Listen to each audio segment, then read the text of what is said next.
Diasco Foot, miroir du football de la diaspora congolaise.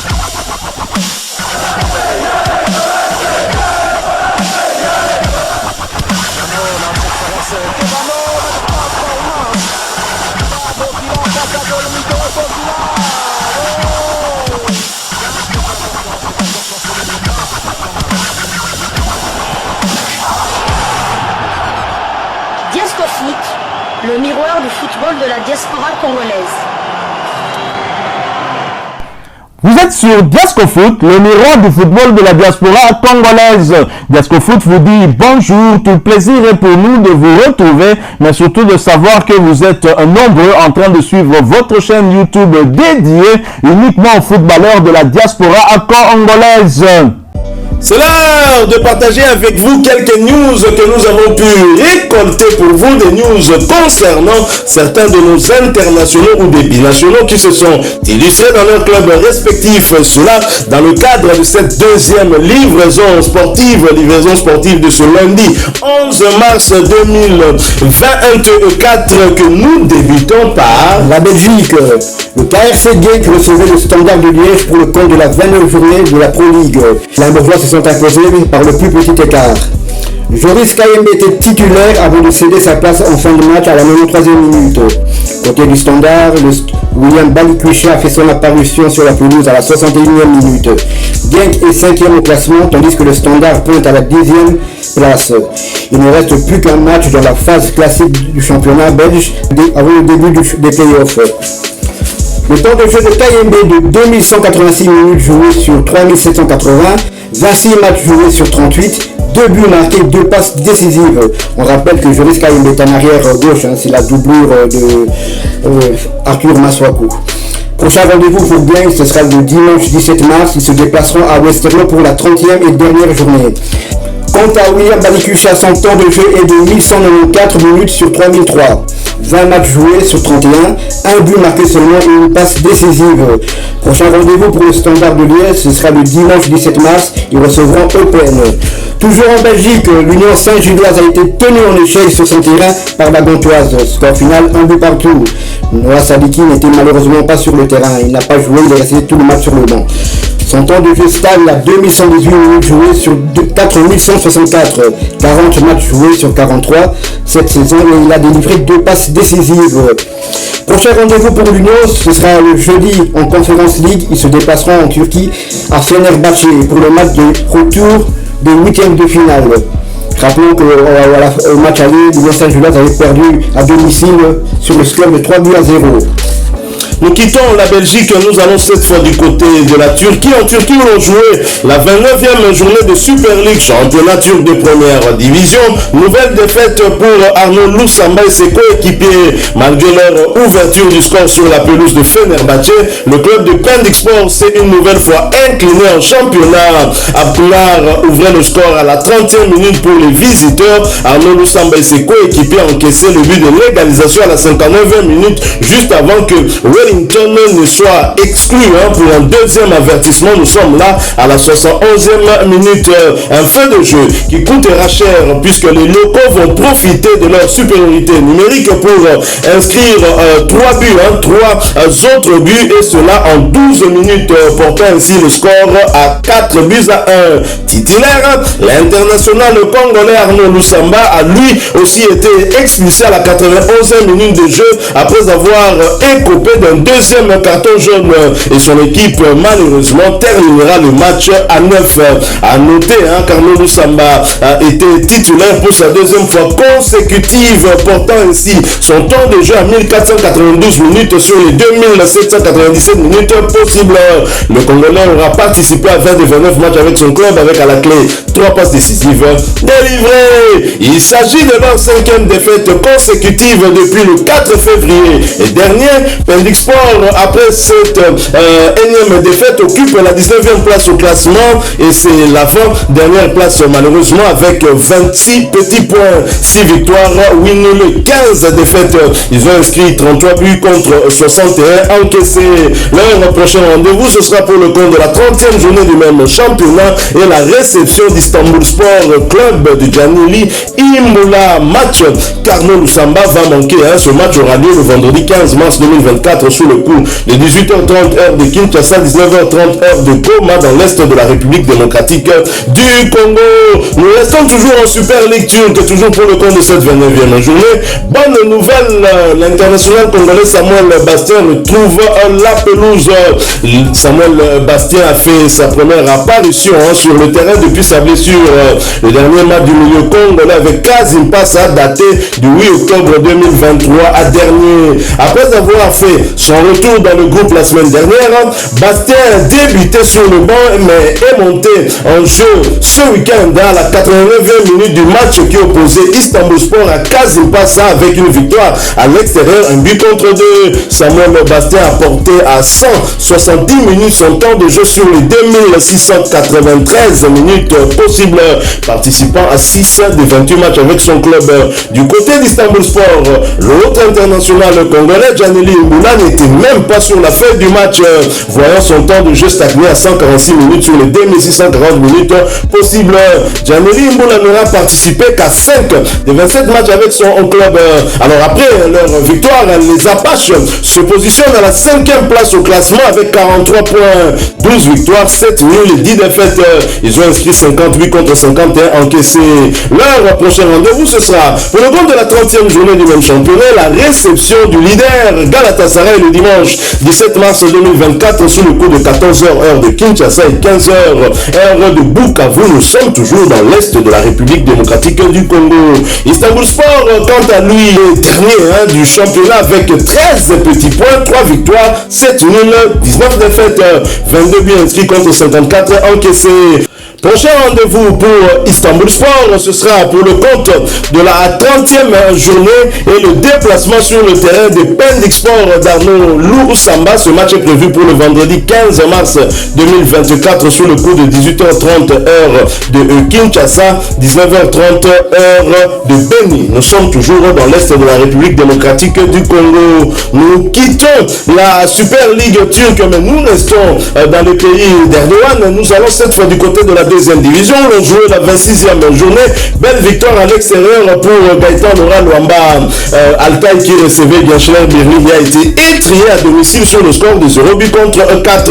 Gaëtan Laura Luamba était bien évidemment titulaire du côté de Gachler Birli, mais il a été remplacé à la 77e minute de jeu. Il s'agissait de sa deuxième titularisation consécutive. Gaëtan Laura Luamba a profité de sa titularisation pour porter à 178 minutes son temps de jeu sur les 387 minutes possibles. Il a participé à tous les 4 matchs avec son club. Après cette victoire, Gachler Birli occupe la 9e position au classement avec 37 points, 9 victoires, 10 nuls, 7 défaites, 29 buts inscrits contre 26 encaissés. Et prochain rendez-vous, ce sera pour le compte de la 27e journée et la réception de Kokaeli Sport. Ce match est prévu pour le vendredi 15 mars 2024 sous le coup de 18h30 heure de Kinshasa, 19h30 heure de Butembo dans l'est de la République démocratique du Congo. Nous quittons la Turquie et nous allons pas tellement loin, même cette fois-ci dans le continent africain, nous allons en Égypte. Victoire du Pyramide FC sur le terrain d'El Dakheilia. Score final 2 buts à 0. Titulaire, Fiston Mayele a été le grand artisan de cette victoire en délivrant 2 passes décisives sur les 2 buts marqués par son club. Le Congolais a d'abord délivré une passe à Hadel dans la dernière minute du temps réglementaire de la première mi-temps. En seconde mi-temps, Mayele va se signaler à nouveau par une autre offrande. Le Congolais va trouver Chibi à la 84e minute avant de céder sa place 3 minutes plus tard. Le FC Pyramide occupe la 3e place du classement avec 25 points en 12 matchs, mais ont 4 matchs de retard. Fiston Mayele cette saison, c'est 1535 minutes jouées sur 2147, 20 matchs joués sur 22. Il a marqué 6 buts toutes compétitions confondues et délivré 3 passes décisives. Prochain rendez-vous pour le Pyramide FC, ce sera le mardi 2 avril. Ils recevront El Gesh. Rappelons que le championnat égyptien va faire une trêve suite au Ramadan qui a débuté le 10 mars et se terminera le 9 avril. Pour terminer cette deuxième livraison sportive de ce lundi 11 mars 2024, nous allons du côté de l'Italie. En Italie, où l'on jouait la 28e journée de la Serie A, championnat italien de première division. Pierre Kalulu et ses coéquipiers s'en sortent avec la plus petite démarche face à une belle équipe d'Empoli. Victoire à domicile 1-0 pour les Milanais. Alors qu'il avait débuté sur le banc, Pierre Kalulu a fait son entrée en jeu à la 63e minute, portant ainsi à 255 minutes son temps de jeu sur les 3760 minutes possibles. Le joueur d'origine congolaise a participé à 6 des 39 matchs avec son club. À noter qu'il est toujours éligible pour jouer avec les Léopards de la RDC. Après sa victoire, le Milan AC occupe la deuxième place de Serie A avec 59 points derrière l'autre équipe du Milan qui compte 16 points de plus, 18 victoires, 5 nuls et 5 défaites, 52 buts inscrits contre 32 encaissés. Prochain match pour le Milan AC, ce sera pour le compte des huitièmes de finale retour de la Ligue Europa et ce déplacement sur le terrain du Slavia à Prague. Ce match est prévu pour le jeudi 14 mars 2024 sous le coup de 18h45 heure de Kinshasa, 19h45 heure de Goma à l'est de la République démocratique du Congo. Alors Pierre Kalulu, un joueur qui avait bien commencé lorsqu'il est arrivé en Italie, il était l'un des grands artisans de la saison historique de l'AC Milan lors de la campagne 2021-2022. Le plus jeune des frères Kalulu, Pierre, est en très mauvaise posture en Italie depuis le début de la saison 2022-2023 et les défenseurs franco-congolais malheureusement peinent à retrouver son meilleur niveau. Il a complètement perdu sa place de titulaire à la suite de nombreuses blessures à répétition qu'il a subies depuis le mois de novembre dernier. Une situation qui inquiète le staff du club milanais qui envisagerait même de le vendre. Alors bien sûr Pierre Kalulu, je rappelle une fois de plus, il peut toujours jouer pour le Léopard, il reste éligible. Alors nous allons demander en tout cas au comité de freinage congolais si ce comité qui met en difficulté Pierre Kalulu de le relâcher un tout petit peu, parce que ces deux grands frères déjà ont répondu à l'appel de la sélection, Aldo Kalulu et Gédéon Kalulu qui a d'ailleurs participé à la dernière CAN. Et Pierre Kalulu, le plus talentueux en tout cas d'après moi, je ne sais pas si j'aurai des contradicteurs des frères Kalulu et qui constitue en tout cas, qui peut constituer un renfort de taille pour les Léopards, tant il est polyvalent, il peut jouer sur les deux côtés en défense et même dans l'axe. Et donc je crois que c'est un joueur très important, mais là on sent que le comité de freinage est en train de travailler comme il a eu à travailler sur d'autres joueurs. Ce n'est pas bon. Pierre Kalulu peut toujours opter pour la RDC, alors laissez-le un peu tranquille. Mais que pensez-vous un peu de, on va dire, de cette saison, la saison dernière aussi qui était un peu mi-figue, mi-raisin? Est-ce que le joueur va aller ailleurs? Pourra-t-il relancer sa carrière? Tout à fait, c'est tout le monde qu'on nous souhaite. Il faut savoir que Pierre Kalulu, c'est sa troisième saison au Milan AC. La première saison, il avait vraiment brillé de mille feux. On note bien qu'il avait été appelé, je crois, par Didier Deschamps, mais il était resté pour une joute amicale ou bien il était resté sur le banc. Mais officiellement, il n'a pas encore joué avec l'équipe nationale française. Mais de sa première saison en France, il avait vraiment le niveau pour atteindre l'équipe nationale de France. Mais c'est là, comme vous avez dit, depuis la saison 2022-2023, il enchaîne blessure sur blessure et chaque fois qu'il revient, il a du mal à revenir. Et puis, encore des blessures s'enchaînent encore à nouveau. Et là, c'est malheureusement pour lui, c'est dommage. Et là, il a du mal à retrouver son niveau et le club envisage même de le vendre. Parce qu'on sait dans les clubs, s'il y a les clubs moins qu'il y a des intérêts, donc c'est dommage pour lui et peut-être pourquoi pas, tant mieux pour nous. Donc voilà. On ne peut lui souhaiter qu'il puisse retrouver en tout cas son meilleur niveau. Voilà, nous sommes arrivés à la fin de cette deuxième livraison sportive, mais permettez-moi en tout cas exceptionnellement, nous sommes le lundi 11 mars 2024 et Diasco Foot a pensé à deux ou trois en tout cas de ses abonnés. Nous souhaitons un heureux anniversaire à Jean-Claude Djipei depuis Goma. Il est dans l'est de la République démocratique du Congo. Tous ceux qui sont à Goma, nous vous saluons et nous disons que nous sommes avec vous. Et ceux qui sont à Goma et qui sont nés un certain 11 mars, nous vous souhaitons également un joyeux anniversaire. Nous souhaitons également un joyeux anniversaire à une dame qui vit, elle, aux États-Unis, également abonnée de Diascofoot. Il s'agit bien de Cynthia Alelo et qui nous suit depuis les États-Unis. Nos salutations et surtout heureux anniversaire et bien de bonnes choses à vous. Et nous souhaitons également un heureux anniversaire à Glaive, le fils aîné de Trésor Bila,